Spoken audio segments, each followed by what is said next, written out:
Udah. Oh iya, Bapak ngeklik rekam ya nggak apa-apa. Ya, mohon izin buat Bu. Baik, Bismillahirrahmanirrahim. Assalamualaikum warahmatullahi wabarakatuh. Selamat pagi semuanya. Waalaikumsalam Alhamdulillah. warahmatullahi. Iya, alhamdulillah pada kesempatan kali ini saudara untuk khususnya kelas C gitu ya bisa belajar secara tatap maya. Walaupun sebenarnya gitu ya pihak universitas dan juga fakultas gitu ya memberikan satu ruangan jika saudara gitu kan bersedia untuk dilakukan pembelajaran secara luring gitu ya. Nah, perlu saudara ketahui kalau misalnya nanti saudara ingin melaksanakan pembelajaran secara luring, ada beberapa persyaratan yang harus saudara lengkapi dan pengajarnya juga harus ikut syarat itu gitu ya. Yang pertama, saudara itu kalau misalnya mau masuk harus mematuhi protokol kesehatan, itu mah udah biasa, udah umum. Masker nggak boleh dilepas, terus nanti cuci tangan, pakai hand sanitizer, juga nanti dicek suhu tubuhnya oleh satpam, dan selama pembelajaran itu diawasi oleh UPM dan GKM. UPM dari jurusan itu Bu Roro dan Bu Haji Heti, GKM itu dari Fakultas Panedi dan jajaran dekan. Terus yang selanjutnya selama pembelajaran itu juga gitu ya diawasi sama satpam. Jadi saudara gitu ya selama proses pembelajaran itu nggak bisa kabur-kaburan gitu, nggak bisa keluar masuk. Terus ruangan juga itu diperkenankan hanya untuk 50% saja. Kalau misalnya ruangannya cukup untuk 20 orang berarti yang hadir hanya 10 orang gitu ya. Nah, selanjutnya ada syarat khusus kalau misalnya pembelajarannya tetap mau menggunakan luring gitu ya. Saudara harus beres di vaksin 1 dan vaksin 2 ya dengan memberikan atau memberikan bukti gitu ya bahwa saudara telah melaksanakan vaksin gitu. Terus jangan lupa izin dari orang tua karena sebenarnya dari pihak kampus juga kan ya tidak mau 100% disalahkan gitu ya. Kalau misalnya udah ada izin dari orang tua, setidaknya orang tua juga akan apa namanya ikut memberikan kayak seperti pengawasan gitu ya, pengawasan dari rumah. Nah, itu kalau misalnya saudara mau melaksanakan pembelajaran secara luring, mangga diperbolehkan gitu ya. Insya Allah kalau Bapak mah bersedia gitu ya. Nggak tahu kalau misalnya dari saudara. Itu sebagai pengantar saja, izin Bapak untuk membuka sebuah file, terutama ini SPSS. Bapak buka SPS dulu. Mananya? Statistik SPSS. Coba yang ini.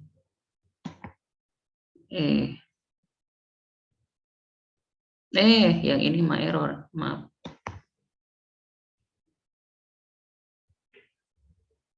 Kok nggak bisa di close? Bentar ya. Oke, yang satunya lagi yang nah ini nih.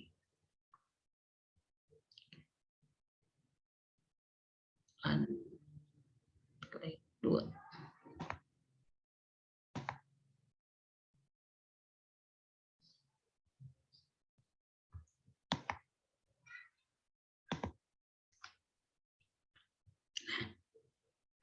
Ini kelihatan? Share screen-nya kelihatan tidak? Kelihatan, Kelihatan, Pak. Kelihatan, Pak. Mohon maaf sebelumnya gitu ya. Ini harusnya kosong dulu biar Bapak hapus.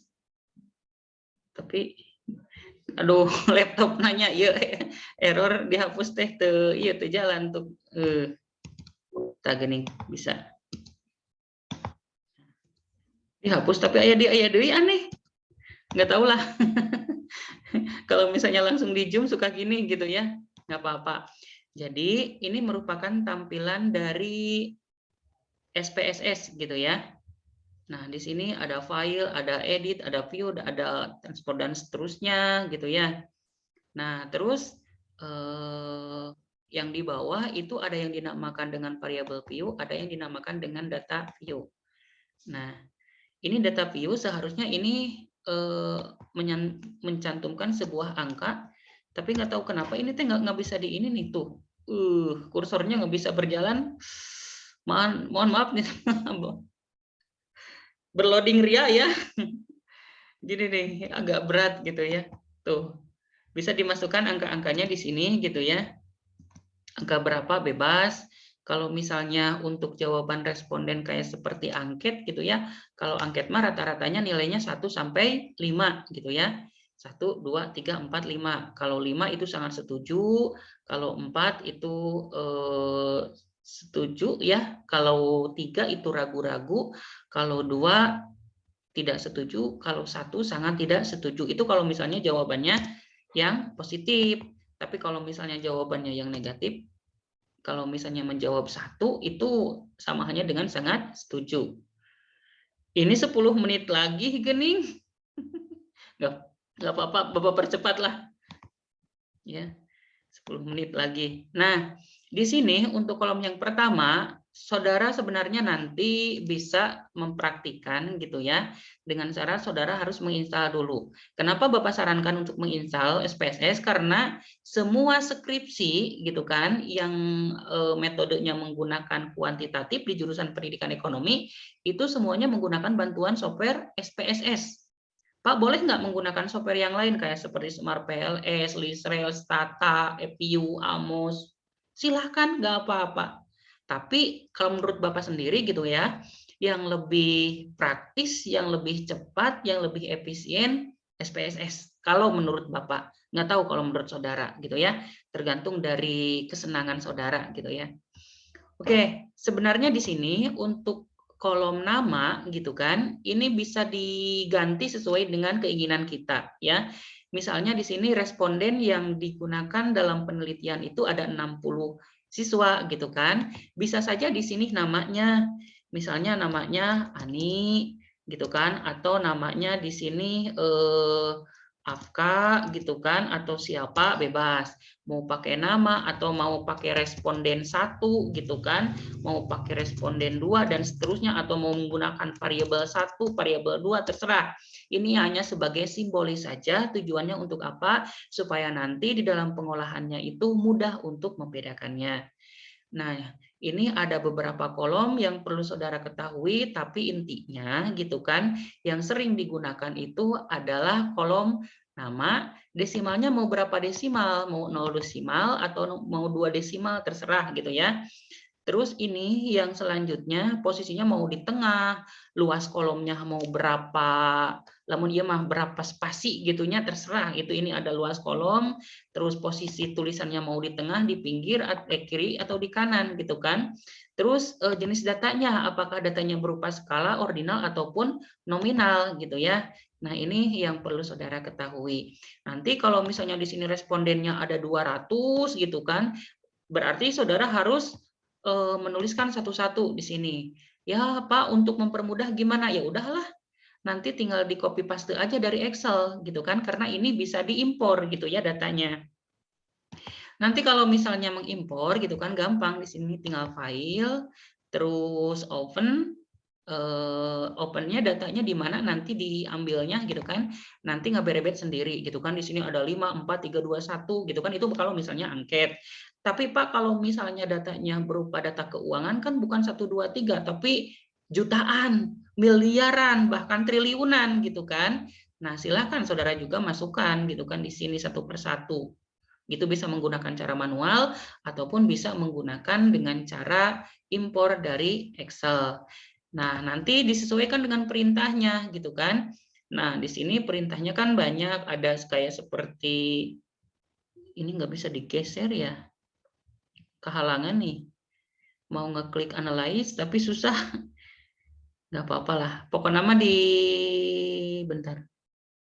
Dikecilin bisa.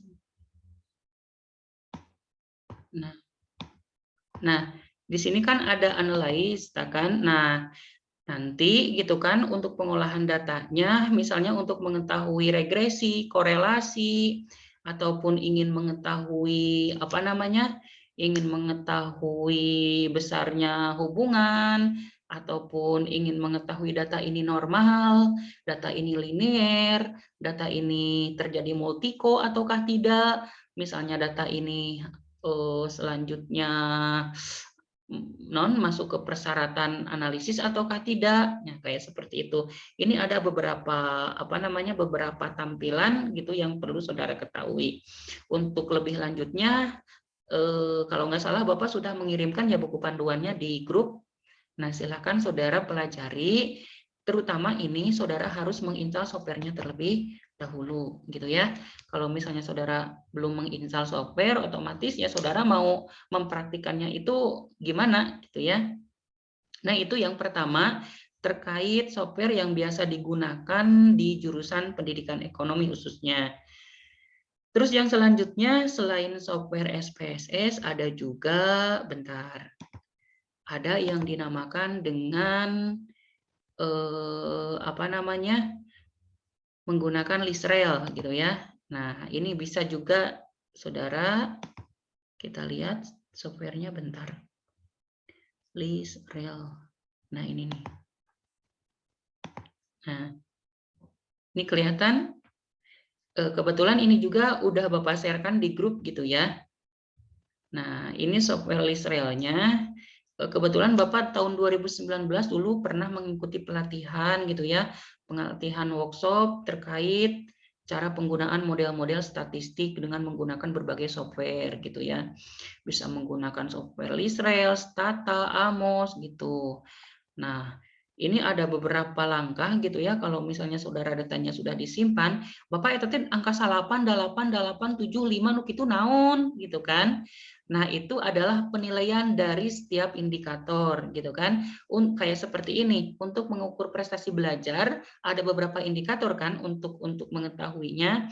Bisa saja prestasi belajar itu yang pertama ya didapatkannya dari kebiasaan belajar, terus dari tingkat pemahamannya gitu kan, terus dari indikator-indikator lain yang menunjang terhadap prestasi belajar. Nah, dari prestasi belajar nanti sebenarnya bisa dibuatkan kisi-kisi. Dari kisi-kisi itulah nanti saudara bisa membuat sebuah angket atau membuat pernyataan. Nanti pernyataannya bisa diambil gitu kan, sesuai dengan rujukan, nilainya 1 sampai 2 boleh, paling kecil 1 sampai 10 juga boleh gitu ya. Tergantung dari literatur yang kita gunakan. Dan ini tampilannya LISREL itu seperti ini. Ada di laptop Bapak sebenarnya di sini teh, tapi di laptopnya satu lagi. Nah, ini tampilannya kurang lebih seperti ini gitu ya. Tuh. Cara memasukkannya tidak akan Bapak sampaikan di sini, tapi nanti kalau misalnya dari 10 kelompok sudah beres gitu ya, mudah-mudahan tidak ada halangan, Bapak bisa menyampaikan gambaran umum terkait pengolahan data dengan menggunakan software ini bagaimana gitu ya. Gitu. Nah, perlu saudara ketahui ini di bawah ada salah satu contoh modelnya. Bentar. Aduh, nggak maju-maju. Nah, ini nih salah satu modelnya.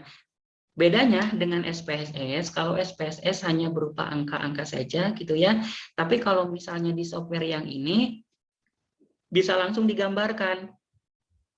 Misalnya di sini variabel kinerja gitu ya. Di sini variabel prestasi gitu kan. Nah, prestasi bisa mempengaruhi kinerja itu berapa persen gitu kan kalau dipersenkan. Kalau misalnya dari segi nominal gitu kan berapa nilainya, pengaruhnya gitu kan dari prestasi ke kinerja. Dari kinerja di sini bisa diukur dengan menggunakan beberapa indikator. Indikator kinerja 1, indikator kinerja 2, indikator kinerja 3. Dari indikator kinerja 1 gitu ya, misalnya ini membuat beberapa angket ataupun membuat pernyataan, ini nilainya berapa di sini gitu kan. Nah, sebenarnya bisa diukur. Nah, ini salah satu contohnya untuk yang menggunakan nah ini kalau misalnya menggunakan data sekunder ya, ada yang dinamakan dengan data primer, ada yang dinamakan dengan data sekunder. Kalau data primer itu data yang berasal dari sumbernya langsung, sementara data sekunder itu hanya diperoleh sebagai data penunjang. Kayak seperti apa data sekunder itu, data penunjang itu. Kalau misalnya penelitian utama kita itu terkait mengenai jumlah tabungan gitu kan.